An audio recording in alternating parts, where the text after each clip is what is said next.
Welcome back to Disturbed Reality. Ever since I can remember, I've had a fascination with the macabre, whether that be watching cheesy slasher movies as a young child, or developing an interest in true crime as I got older. The psychological mindset of serial killers, violent gangsters and extremists is something that captivates the imagination, yearning to have a glimpse into how their minds tick. Though, when it comes to such dark topics, what gets under my skin the most and stays with me are mysterious disappearances and grisly, unsolved murders. Which brings us to the topic of today's video, the unsolved murder of Missy Bevers. On the 18th of April, 2016, the body of fitness instructor Terri Bevers, who was known as Missy amongst her friends and clients, was found at the Creekside Church of Christ in Midlothian, Texas. Ever since the Grizzly murder on that fateful day, few developments have been made since the investigation commenced, and the mysterious killer remains at large, roaming the streets. But who was Missy? Missy was born on August the 9th, 1970, in Jacksonboro, Texas. She got married in 1998 to Brandon Bevers, and they went on to have a family together. Missy was a mother to 3 daughters, and the family resided in the Red Oak region of Texas. Missy was said to be a well-liked member of her community. From the outside looking in, she was a family woman who was living her best life, making a career out of her passion for fitness. She would also regularly volunteer for the local Salvation Army. Missy would regularly hold gladiator boot camps at the Midlothian Creekside Church of Christ, the place of her eventual murder, which was only 20 minutes away from her residence. Usually, Missy would hold the boot camps in the church parking lot. There was a heavy thunderstorm in Midlothian the night before her murder. As a result, Missy informed her students that the fitness class would be held inside, as opposed to the typical site at the parking lot. The last known footage of Missy was captured on the day of her murder at 4:18 AM on CCTV as she arrived at the church. Shortly after 5 AM, the first student to arrive entered the class, eventually finding Missy Bevers' body laying in a pool of blood. Naturally, the student called emergency services, but Missy was pronounced dead not long after the police arrived. Bevers' body was ravaged by the killer. She was found with several puncture and blunt force wounds to the head, face, and chest. Police have not disclosed what the murder weapon was, but several tools, including a hammer, was found near Missy's body. Initially, police suspected a robbery gone wrong, as police found glass from broken windows scattered on the floor of the building. Unfortunately, the building didn't have an alarm system. Police also found marks on the back door of the church, which led them to believe that this was likely how the perpetrator got into the building and that the motive may have been a robbery. Though, after further investigation, it was revealed that nothing was taken from the church premises or from Missy, leading police to believe that this was a targeted killing. Whoever the killer was, it seemed that they knew that Missy would be in the church alone. Upon the discovery of Missy's body, police immediately searched for clues, the first step being checking the church's surveillance tapes. Unfortunately, the CCTV camera in the parking lot wasn't working that day. However, the church's internal CCTV cameras were working, and what was captured on tape is extremely unnerving. It depicts the killer wearing police gear, including a full helmet to conceal the face, stalking the church corridors, carrying what appears to be a hammer. The killer systematically searches room by room, breaking open the doors with a hammer and chisel, not looking for something, but someone, that someone being Missy. The footage is extremely unnerving. Let's take a look.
The eerie footage has caused much speculation in regards to who the potential killer could be. One thing that seems obvious to me is that the killing was personal, and not a case of somebody being in the wrong place at the wrong time. The killer seemed to know Missy's routine. In fact, it seemed that he or she was waiting for Missy. The killer was first captured on CCTV at 3:50 AM, just 28 minutes before Missy arrived. The crime made mainstream news in America due to its brutality and mystery. As soon as the surveillance footage was released to the public, internet sleuths carefully analysed the footage frame by frame in the hope of finding some sort of clue that could potentially identify the mysterious killer. One common theory online is that the killer on the surveillance footage is a female. The reason to why many have come to this conclusion is the killer's walking gait. Gait is a person's pattern of walking. Many speculate that the walking gait of the killer is that of a female due to the rhythm of the killer's stride. Also, people point to how the killer uses the tools to break open the doors, with many claiming that the motions look feminine. Police also believe that the killer's height is between 5'2" and 5'8".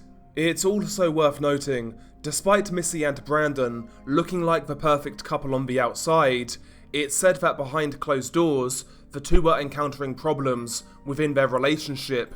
Police obtained information from Missy's mobile phone, as well as information from several of the Bevers family phones. Several of the phone messages confirmed that there were financial troubles and struggles within marriage, including extramarital affairs. Additional police search warrants also alleged that Missy Bevers received creepy and strange messages from an unknown male on LinkedIn. Law enforcement was also able to track down another person of interest who spoke with Missy over LinkedIn during Bevers' last few months alive, but the person stated that the conversation was ultimately flirty and innocuous. Missy's close relatives were also questioned, though the alibis of Brandon, Missy's husband, and Randy, Missy's father-in-law, checked out. Brandon was in Mississippi fishing, while Randy was in California traveling. Suspicions were raised when a search warrant reported that Randy, just 4 days after the murder, brought a bloody shirt to a dry cleaner's. Randy later explained that the blood was dog blood spilled by two dogs fighting. Midlothian police performed a forensic analysis on the shirt, confirming the absence of human blood and the presence of dog blood. A veterinarian also confirmed that Randy brought the dog in after the attack, and unfortunately, the dog passed away. Shortly after the murder, police became aware of a nearby business that also had surveillance footage of the area surrounding the church. After hours and hours of watching the footage, a 2010 to 2012 Nissan Altima can be seen driving very slowly around the nearby closed businesses. The footage shows the driver turning their headlights on and off several times as they circle the parking lot.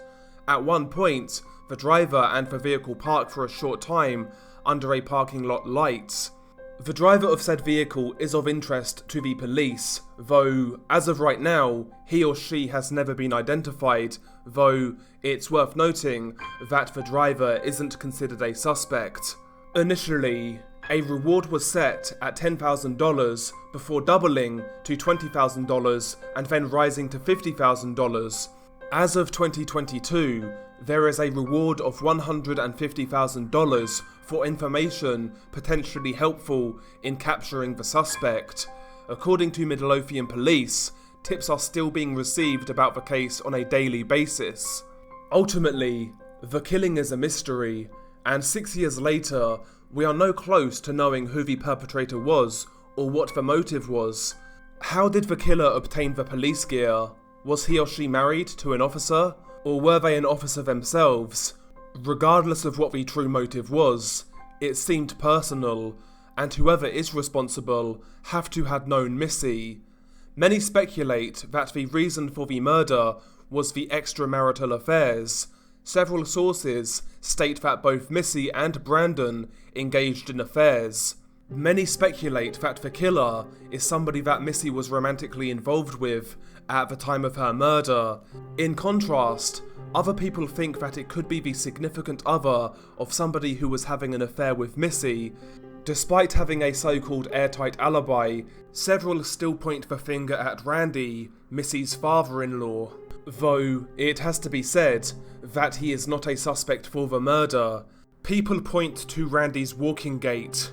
In fact, many here on YouTube have compared Randy's walking gait with that of the mysterious killers. I'll let you guys decide what you think about that. I'll reiterate, I'm fairly confident that Missy had to have known the killer, though, given the mysterious nature of the case, I could be wrong. Maybe the killer was somebody who knew of Missy, but Missy didn't know the killer. Missy did have a social media presence in which she used to promote her fitness business. She would often share her schedule publicly. Someone may have targeted her specifically, potentially identifying her online and then having killed her. It's possible that they may not have had any connection with her other than the fact that they targeted her as a victim. Prior to her murder, Missy gave no indication that she was in danger. According to those that knew her, there were no obvious causes for concern leading up to that fateful day. The only odd discrepancy in the weeks leading up to Missy's murder was that she inexplicably quit her favourite local gym without notice. It said that she quit the gym about 2 weeks before her murder. Before she quit the gym, it said that she would visit just about every day for the last 3 years before her grisly demise. It said that she knew all of the staff and even became friends with the owner. The gym was described as her escape and happy place. One more name that is prominently mentioned as a potential suspect by online sleuths is Bobby Wayne Henry. It's worth noting that Bobby has a checkered history when it comes to crime. He was a former police officer and allegedly still owned his police riot gear. Bobby was removed from the police force because of rape allegations, and he was also charged for possession of CP. Henry is also known to walk with a limp, which bears some similarity to the suspect in the surveillance footage. His alibi for the day of the murder was that he was at home with his wife, which she backed up. Perhaps coincidentally, Bobby Wayne Henry worked security at the church after the murder. In fact, it's even said that he worked security during Missy's memorial service. Although the suspicion surrounding Bobby seems reasonable, it is worth noting that he is 6'1", which doesn't match up with the killer's supposed height. I have to state that Bobby is not an official suspect for the crime. Upon doing my initial research for the crime, I made my mind up who the culprit was fairly quickly. However, upon researching it in more depth, I can honestly say I have no idea who I believe the killer to be. I have light suspicions, but nothing more than that. How about you guys?